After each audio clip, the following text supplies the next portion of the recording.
আসসালামু আলাইকুম, welcome back to my channel Notasi kitchen. পিঠাপুলির আয়োজনে আমি আপনাদের জন্য নিয়ে এসেছি সুজির দুধ পিঠা। এই পিঠাটা খেতে কিন্তু ভীষণ মজার হয়ে থাকে এবং পিঠাটা তৈরি করাও কিন্তু খুব ঝামেলার না। খুব সহজেই যে কেউ হাতের কাছে যদি কয়েকটা উপকরণ থাকে তাহলেই তৈরি করে নিতে পারেন এই পিঠাটা। চলুন তাহলে তৈরি করে ফেলি আজকের মজার এই সুজির দুধ পিঠা। প্রথমে আমি চুলায় একটা প্যান বসিয়ে দিয়েছি এবং প্যানটা যখন গরম হয়ে যাবে তখন তার মধ্যে দিয়ে দিচ্ছি 2 টেবিল চামচ সয়াবিন তেল।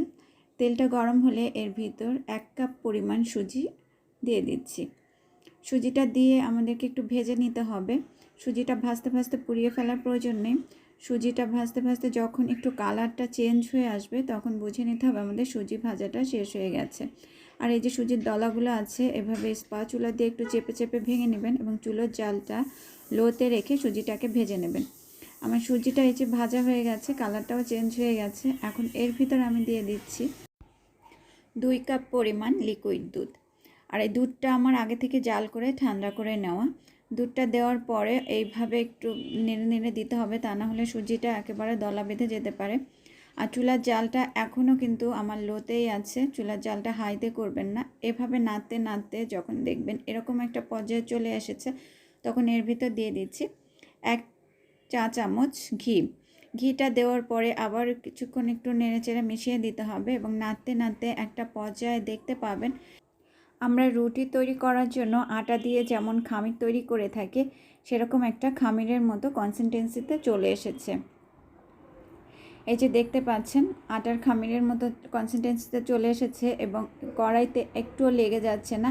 আমি যেভাবেই নিচ্ছি সেভাবেই হয়ে যাচ্ছে, তখন বুঝতে হবে আমাদের সুজির খামিরটা তৈরি হয়ে গেছে। এখন আমি এটাকে একটা প্লেটে নামিয়ে নিচ্ছি এবং এটাকে 5 মিনিটের জন্য ঠান্ডা করে নিচ্ছি। সুজির খামিরটা ঠান্ডা হতে থাক আর এদিকে আমি চুলায় 1 লিটার দুধ বসিয়ে দিয়েছি এবং তাতে দিয়ে দিলাম 2 থেকে 3টা এলাচ। আর এলাচের মুখগুলো ফেটে দিয়েছি যাতে ঘ্রাণটা বের হতে পারে। কেউ চাইলে এখানে এলাচের গুঁড়োটা ব্যবহার করতে পারেন। তার ভিতর দিয়ে দিচ্ছি 1 কাপ চিনি। মিষ্টিটা আপনারা কম বেশি করে নিতে পারবেন। চিনিটা দেওয়ার পর 2-3টা বলক তুলে নিয়ে দুধটাকে নামিয়ে নিতে হবে। দুধটা খুব বেশি ঘন করার প্রয়োজন নেই। আমি দুধটাকে বলক তুলে নিয়ে নামিয়ে নিচ্ছি। আর এদিকে আমার ডোটাও ঠান্ডা হয়ে গেছে। আমি এই যে আঙ্গুল দিয়ে ধরে রাখতে পারছি এই পরিমাণে ঠান্ডা করে নিতে হবে, একেবারে ঠান্ডা করে নিয়ে যাবে না। এখন আমি খুব ভালোভাবে ডোটাকে মথে নিচ্ছি, খুব ভালোভাবে মথে নিতে হবে। আপনার মথাটা যত সুন্দর হবে আপনার পিঠাগুলোও তত সুন্দর হবে। আমি প্রায় 5-6 মিনিটের মতো খুব ভালোভাবে মথে নিয়েছি। মথে নেওয়ার পরে এখন আমি এগুলোকে ছোট ছোট গোলা করে নেব। আমি যতগুলো পিঠা তৈরি করব ততগুলো আমি ছোট ছোট গোলা তৈরি করে নিয়েছি। এখন আমি এই গোলাগুলো দিয়ে পিঠা তৈরি করে নেব। আমি একটা গোলা নিয়ে নিয়েছি আর এটাকে আমি ভালো করে হাতের তালুতে নিয়ে ভালোভাবে গোল করে নেব। তার আগে আমার হাতে তেল মেখে নিতে হবে। আমি তেল মেখে নিয়েছি, আপনারাও তেল মেখে নেবেন, তাতে করে হাতে লেগে যাবে না। যে ভালোভাবে একটা বল তৈরি করে এভাবে হাত দিয়ে প্রেস করে নিয়েছি। এখন আমি একটা কাঁটা চামচ নিয়ে নিয়েছি আর এইভাবে একটু পিঠাগুলো ডিজাইন করে নিচ্ছি। পিঠার ডিজাইনটা আপনাদের ইচ্ছার উপর ডিপেন্ড করে, যার যেমন ইচ্ছা সেভাবেই তৈরি করে নিতে পারেন। কারো কাছে ছাঁচ থাকে যদি পিঠার, তাহলে পিঠার ছাঁচ দিয়েও তৈরি করে নিতে পারেন। আমি আরও একটা পিঠা তৈরি করে দেখাচ্ছি। যে এইভাবে কাঁটা চামচ দিয়ে আমি একটু এবার বাঁকা বাঁকা ফুলের মতো করে তৈরি করে নিলাম। আমি এবার অন্য আরেকটা ভাবে পিঠা তৈরি করে দেখাচ্ছি। আমি এখানে একটা ছোট পানির বোতল কেটে নিয়েছি, এভাবে কেটে নিয়ে তার ভেতরে তেল মেখে দিয়েছি এবং একটা বল নিয়ে এভাবে প্রেস করে করে চেপে নিচ্ছি যাতে বোতলের যে ডিজাইনটা আছে সেই ডিজাইনটা আমার পিঠার ভিতর খুব ভালোভাবে উঠে আসে। দেখেন আমি কিভাবে করছি, একটু ভালোভাবে জোরে জোরে চেপে নিচ্ছি। এখন এটাকে আমি উল্টা করে নিলেই পিঠাটা পড়ে যাবে। দেখতেই পাচ্ছেন আমি পিঠাটাকে কিভাবে তৈরি করে নিয়েছি। আমি আরেকটা পিঠা তৈরি করে দেখাচ্ছি। প্রথমে আমি বল করে নিয়েছি এবং আবার আমি এইভাবে করে আমার সেই সাজটার ভিতর দিয়ে দিচ্ছি। যাদের কাছে সাজ নাই পিঠার তারা চাইলে এভাবে বোতলে কেটে নিয়ে বোতলের নিচের অংশটা দিয়েও তৈরি করে নিতে পারেন। এবার আমি আরেকটা ডিজাইন দেখাচ্ছি।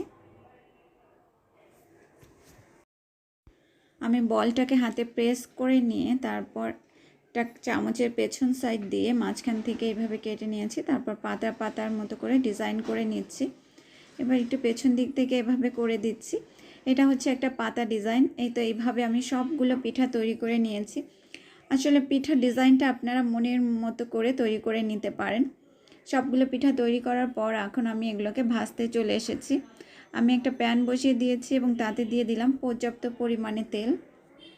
পিঠাগুলো যেহেতু ডুবো তেলেই ভাজতে হবে, তাই তেলটা আপনারা বুঝেই দিয়ে দিবেন।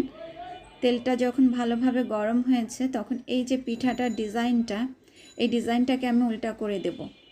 উল্টা করে তারপর আমি তেলের ভিতর ছেড়ে দিচ্ছি, কারণ যদি আমি পিঠার ডিজাইনের সাইডটাকে উপর দিকে করে দিতাম, যখন এই পিঠাগুলো ভাজি হওয়ার পর ফুলে উঠবে তখন তাহলে পিঠাগুলো ভেঙে যাওয়ার একটা চান্স ছিল। তাই পিঠাগুলো সবসময় ডিজাইন সাইডটা উল্টা করে দেওয়ারই চেষ্টা করবেন, এতে করে পিঠার ডিজাইনটা একেবারে যেমন করা হয়েছে তেমনই থাকবে। একটা সাইড ভাজা হয়ে গেলে আমি আরেকটা সাইড ভাজার জন্য উল্টে দিচ্ছি। প্রায় 5 থেকে 6 মিনিটের মতো লেগেছে আমার এক একটা পিঠা ভাজি করার জন্য। আমার পিঠাগুলো প্রায় ভাজা হয়ে গেছে। এখন আমি পিঠাগুলোকে তুলে নেব। আমি একটা একটা করে পিঠা উল্টে পাল্টে নিয়ে ভাজি করে নিয়েছি। এবার পিঠাগুলোকে তুলে নিচ্ছি। দেখতেই পাচ্ছেন পিঠাগুলো কতটা সুন্দরভাবে ফুলে উঠেছে এবং ডিজাইনগুলোও একদম পারফেক্টলি আছে। আমার সবগুলো পিঠা ভাজি করা হয়ে গেছে। সবগুলো পিঠা তুলে নিয়েছি। এই যে দেখেন, একটা পিঠাও ভেঙে যায়নি, সবগুলো পিঠাই সুন্দর আছে। এখন এই পিঠাগুলোকে আমরা একটা একটা করে দুধে ছেড়ে দেব। আমার পিঠাগুলোকে আমি একটু ঠান্ডা করে নিয়েছি। আমার দুধটাও কুসুম গরম আছে এবং পিঠাগুলোও একেবারে ঠান্ডা হয়ে যায়নি, কুসুম গরম আছে। এই অবস্থাতেই দুধে দিতে হবে, একেবারে ঠান্ডা করে দেওয়া যাবে না। আমি এখন পিঠাগুলো দুধের ভিতর দেওয়ার পরে এটাকে ঢেকে রাখবো এবং ফিরে আসছি কমপক্ষে 2 ঘন্টা পরে। আপনাদেরকে কমপক্ষে 2 ঘন্টা এটাকে রেস্টে দিতে হবে। এর বেশি সময় রাখলে তো আরও ভালো। তাহলে ফিরে এলাম 2 ঘন্টা পর। দেখতে পাচ্ছেন আমার পিঠাগুলো কত সুন্দরভাবে রস টেনে নিয়েছে এবং কত সুন্দরভাবে নরম হয়ে গেছে। আমি এখন পিঠাগুলোকে একটু তুলে দেখাচ্ছি।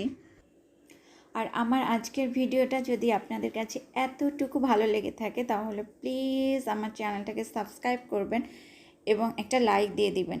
আর অবশ্যই ফ্রেন্ডস অ্যান্ড ফ্যামিলির সঙ্গে শেয়ার করবেন, যাতে সবাই আমার ভিডিওটাকে দেখতে পারে এবং মজার এই পিঠাটা তৈরি করে খেতে পারে। চলুন তাহলে একটা পিঠা আপনাদেরকে কেটে দেখাই কতটা সফট হয়েছে পিঠাটা। দেখতেই পাচ্ছেন আমি একটা পিঠা কেটে দেখাচ্ছি কতটা সফট হয়েছে এবং ভিতরে দুধটা কত সুন্দরভাবে ঢুকে গিয়েছে, একটুও শক্ত নাই পিঠাটা।